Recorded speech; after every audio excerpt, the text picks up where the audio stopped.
उसके शरीर में कोई प्रॉब्लम नहीं है, उसके दिमाग में है। अगर उसने कुछ सोच लिया। হ্যালো বন্ধুরা, কি অবস্থা, কেমন আছেন সবাই? তো যাই হোক, ফাইনালি মুক্তি পেয়েছে আপকামিং ইন্ডিয়ান তামিল ল্যাঙ্গুয়েজের psychological action thriller film Madharaasi, আর হিন্দিতে দিল মাদ্রাসি পাতা নেহি কিউ। এনিওয়েজ, ফাইনালি সিনেমাটি আমি হিন্দি ভাষায় দেখেছি। তো চলুন দেখা যাক কেমন হয়েছে এই সিনেমাটি।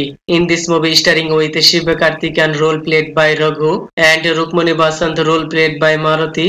আরো রয়েছে Vidyut Jammwal, Biju Menon and Vikrant starrer new movie এটি। তো এই সিনেমার স্টোরি কনসেপ্টটা জেনে নিই। যেখানে শিব কার্তিকেয়ান ইয়ানি রঘু, তার সাইকোলজিক্যাল প্রবলেম রয়েছে। কোনো ঘটনা বা কোনো ইনসিডেন্টের কারণে তার ডিলিউশন হয়, যার ফলে সে অপরিচিত জনকে নিজের আপন জন মনে করে।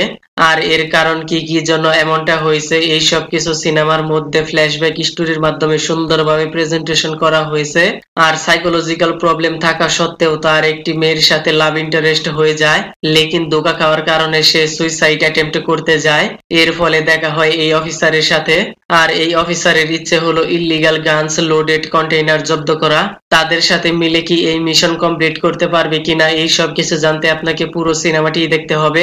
সিনেমার স্টোরি যেভাবে প্রেজেন্টেশন করা হয়েছে মোটামুটি ঠিকঠাকই লেগেছে, লেকিন অ্যাকশন ফাইটিং সিকোয়েন্স আরো জবরদস্ত লেগেছে। বিদ্যুৎ জামওয়ালের অ্যাকশন শুরুতে আর ক্লাইম্যাক্সে পারফেক্ট দেখা গেছে।